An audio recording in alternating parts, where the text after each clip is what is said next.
बसंत जी अध्यक्ष महोदय और सारण साहब विधायक महोदय और सभी उपस्थित पत्रकार बंधुओं, उपस्थित कार्यकर्ता बंधुओं, बहनों, भाई सबसे पहले तो एक मिसअंडरस्टैंडिंग हो गई, उसके लिए मैं क्षमा चाहता हूँ। मैं बिल्कुल समय पर चलने वाला आदमी हूँ और तय हुआ था, मैं दिल्ली चला था कल, तो 1:30 बजे का तय हुआ था।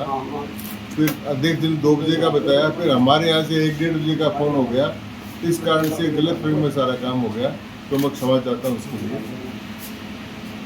मैं आज विशेष रूप से आया हूँ कि अपनी भारतीय काल गणना में 12 साल का एक युग होता है। हमारे यहाँ युग का वर्णन होता है, बार बार इस युग में उस युग में, तो वैसे ही भारतीय काल गणना में 12 साल का एक युग होता है।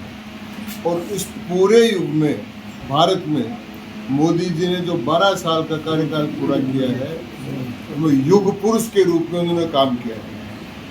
युग पुरुष वो होता है जो युग में परिवर्तन करे, जो युगांतरकारी परिवर्तन करे और हर चीज में परिवर्तन करे, उसको युग पुरुष कहते हैं। तो इस कालखंड में हमारे यहाँ इतिहास में कई युग पुरुष हुए हैं, जैसे चंद्रगुप्त मौर्य युग पुरुष हुए, अशोक युग पुरुष हुए, इसी प्रकार से राजा चोल हुए, युग पुरुष हुए, युग पुरुष होते रहे। अब ये प्रजातंत्र लोकतांत्रिक जो हमारा काल चलाया है 78 वर्ष का, इसमें युग पुरुष के रूप में नरेंद्र मोदी हमारे सामने प्रतिष्ठापित हुए। उसके 3-4 कारण हैं, मैं बताता हूँ। पहली बात, जिस समय ये प्रधानमंत्री बने थे उस समय भारत में अस्थिरता की स्थिति थी और चारों तरफ भ्रष्टाचार का बोलबाला या इस प्रकार का वातावरण बना हुआ। उस वातावरण में आने के बाद में जितनी भी परिस्थितियां दुनिया में बिगड़ी या कहीं बिगड़ी, भारत में स्थिरता का एक साम्राज्य स्थापित हुआ और वो नरेंद्र मोदी जी के कारण से। स्थिरता केवल शाब्दिक नहीं, स्थिरता और विकास, विरासत और विकास, सब चीजें साथ साथ चले, इसका उन्होंने भरसक प्रयत्न किया। और एक इसको अपन कह सकते हैं कि ये जो युग है वो टोटल रिवॉल्यूशन, संपूर्ण क्रांति का युग। ये क्रांति हर क्षेत्र में हुई है। एजुकेशन में पर आए तो बहुत वर्षों से पॉलिसी नहीं थी, अब न्यू एजुकेशन पॉलिसी 2020 बनी और आज उस पॉलिसी के कारण से शिक्षा के क्षेत्र में व्यापक विस्तार हुआ। इसी प्रकार से रक्षा के बारे में पॉलिसी में सारा निर्माण हुआ। जो आयात करते थे उसके बजाय 72,000 करोड़ रुपए का साल का एक्सपोर्ट हम कर रहे हैं। ये रक्षा के क्षेत्र में हुआ और रक्षा के क्षेत्र में हमने दिखा भी दिया कि ऑपरेशन सिंदूर कैसे होता है, ब्रह्मोस कैसे बनता है, तेजस कैसे बनता है, ये सारा काम करके हमने दिखाया। तो रक्षा के क्षेत्र में क्रांति हुई। इसी प्रकार से आर्थिक क्षेत्र में बहुत बड़ी क्रांति, जो Bharat slow growth rate, Hindu growth rate जिसको कहते थे कांग्रेस वाले, उसमें था, आज विश्व में 7.7 के एवरेज से सबसे बड़ी बढ़ती हुई अर्थव्यवस्था है और चौथे नंबर पर पहुंच रही है। 360 लाख करोड़ के करीब की हमारी अर्थव्यवस्था होगी जो आगे बढ़ने वाली है। ये काम सबसे बड़ा अर्थव्यवस्था करती है। अर्थव्यवस्था के साथ साथ विरासत का भी काम। राम मंदिर का जो इतना बड़ा प्रश्न चला रहा था, उसका यूं समाधान कर दिया 52 सेकंड में। इतने वर्षों से चला रहा संघर्ष कर रहे थे, खून की नदियां बहेंगी, लड़ाई होगी और होगा, वहां पर गए और राम मंदिर पर यस्य प्राणायाम प्रतिष्ठाए, यस्य प्राणाम प्रतिष्ठाए कहकर जो ही भगवान के विग्रह के उन्होंने अपनी अंगुली लगाई, भगवान राम की प्राण प्रतिष्ठा हो गई और एक भारत का सांस्कृतिक क्रांति का बहुत बड़ा कारण बना। तो टोटल रिवॉल्यूशन में इसी प्रकार से फिर वैधानिक क्रांति करी हुई।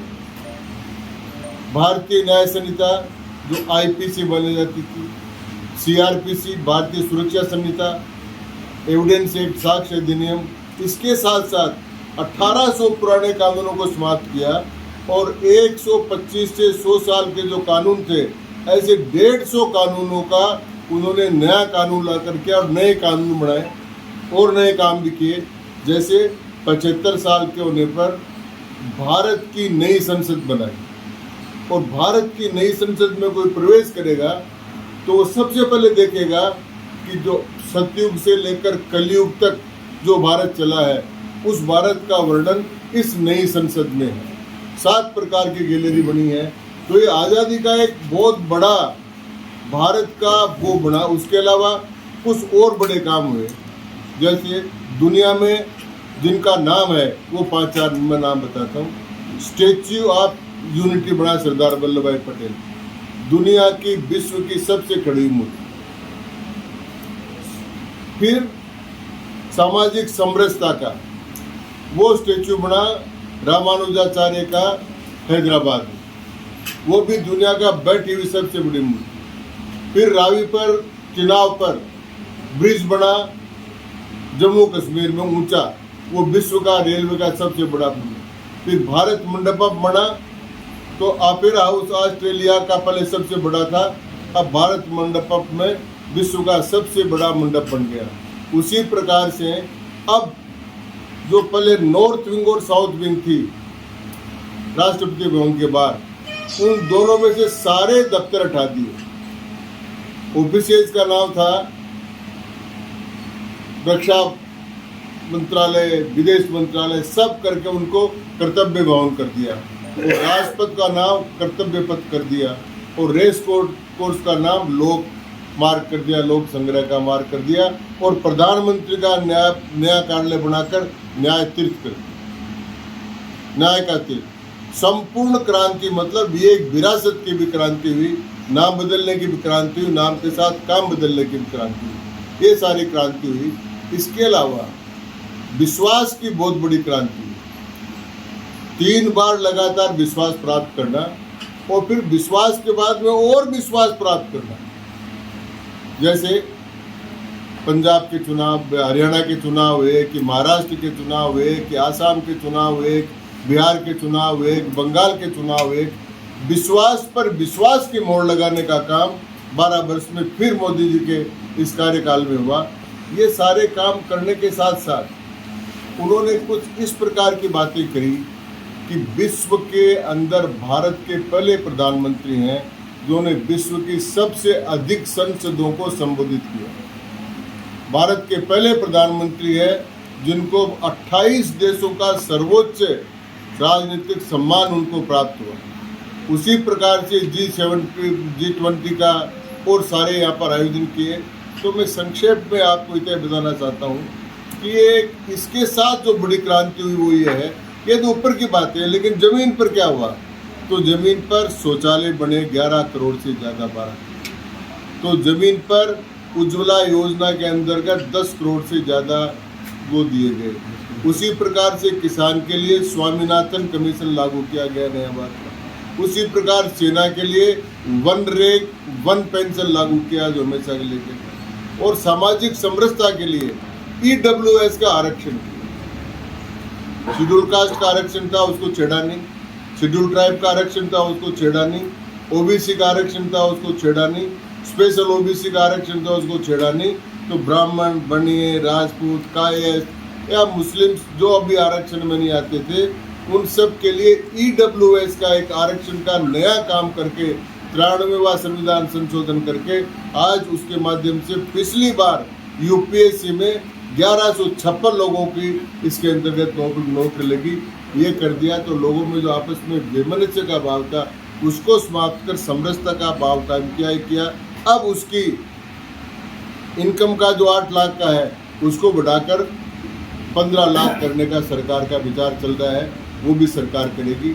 इसी प्रकार से ये सारे काम करते करते उन्होंने 3 बड़े संकट आए दुनिया में, बहुत सारे देश उसमें डगमगा गए, केवल भारत नहीं डगमगाया। कोरोना काल आया, लोगों ने कहा थाली भिजवा रहे हैं साहब, दीपक जला रहे हैं, लेकिन भारत ने सबसे पहले वैक्सीन मंगाई और 131 कंट्रियों को वैक्सीन दी। और सबसे कम असर कोरोना का हुआ तो भारत देश में हुआ, बड़े बड़े देश पिघल गए। उस समय 80 करोड़ लोगों को अन्न देने का काम हुआ। गरीबी उन्मूलन में आज भारत में एकदम निर्धनता समाप्त हो गई। 25 करोड़ लोग गरीबी की रेखा के ऊपर आ गए, जबकि लोग उसके नीचे जा रहे थे। यूक्रेन का और उसका युद्ध हुआ, उस समय भारत को उन्होंने निकाला। इसी प्रकार से अब ये जो युद्ध हुआ उसमें से भारत को निकाला, और निकाल कर भारत अपने इस काम पर चल रहा है। तो मेरा कहने का मतलब है कि रोड का काम देखिए, 8 लाख किलोमीटर ग्रामीण सड़कें बन चुकी। ये प्रधानमंत्री स्वर्गीय अटल बिहारी वाजपेयी जी ने 2000 में शुरू की थी। मोदी जी के आने के पहले 4 लाख किलोमीटर बनी थी, अब 4 लाख किलोमीटर और बनकर 8 लाख किलोमीटर हो गई। आज कोई सा गांव ऐसा नहीं है जो सड़क से नहीं जुड़ा हुआ है।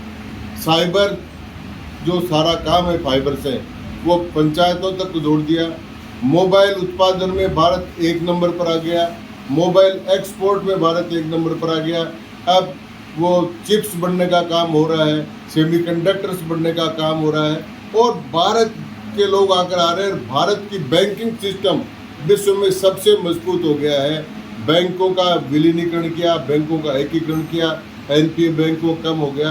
कुल मिलाकर अपन कहेंगे कि आर्थिक क्षेत्र में क्रांति हुई, वैधानिक क्षेत्र में क्रांति हुई, न्यायिक क्षेत्रों में क्रांति हुई, गरीबी उन्मूलन की क्रांति हुई, शिक्षा के क्षेत्र में क्रांति हुई, और युग पुरुष मोदी जी का ये युग टोटल रिवॉल्यूशन, संपूर्ण क्रांति का युग है, ये भारत के लिए है। और इसलिए उन्होंने एक और रिकॉर्ड तोड़कर इलेक्टेड प्राइम मिनिस्टर के रूप में पंडित जवाहरलाल नेहरू जी का रिकॉर्ड तोड़कर भारत के सबसे लंबे समय तक इलेक्टेड प्राइम मिनिस्टर और भारत में सबसे लंबे समय तक मुख्यमंत्री और प्रधानमंत्री बनकर सबसे बड़ा विश्व भारत के अंदर उदाहरण कायम किया है।